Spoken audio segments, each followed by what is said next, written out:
And for more on this, we're now being joined by Brigadier General Dr. Meir Elrin, Senior Researcher at the Institute of National Security Studies.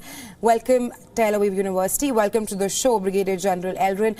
I want to first start by asking you that Israel says that it is moving ahead with the Rafah offensive, where 2.5 million people are taking refuge. How possibly can the civilians be evacuated in such a short span of time? And the bigger question being that where will they go, as Egypt has ruled out any influx of refugees?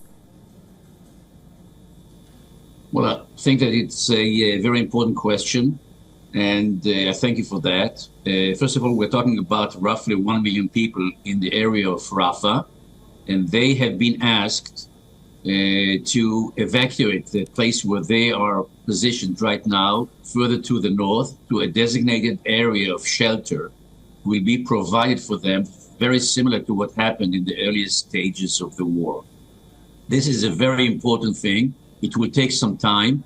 It is going to be in concert with the Egyptians on one hand and with the Americans on the other hand, so as to keep the humanitarian aspects as much as possible. Only once this is happening, this is my understanding of the situation, the IDF forces will strike Rafah in accordance with the objectives of the war, which are basically two things. Number one, to dismantle Hamas as a military and a political entity in Gaza. And the second thing, of course, is the release of our hostages held by the Hamas authorities.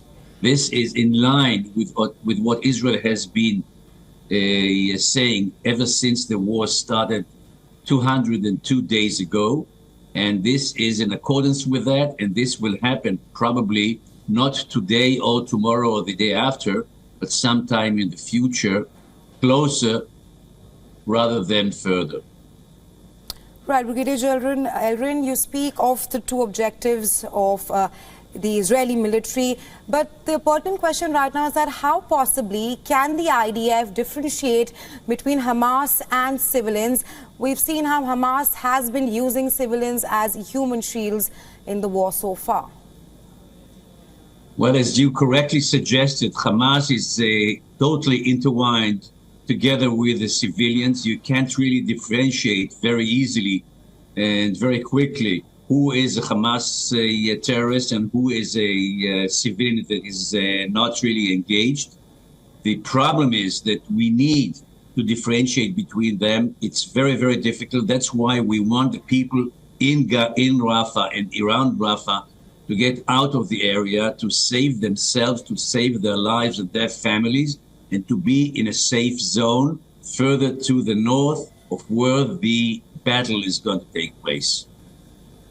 Right, Brigadier General Elrin, thank you so much for taking our time and joining us here on WION. Thank you for having me. Bye-bye.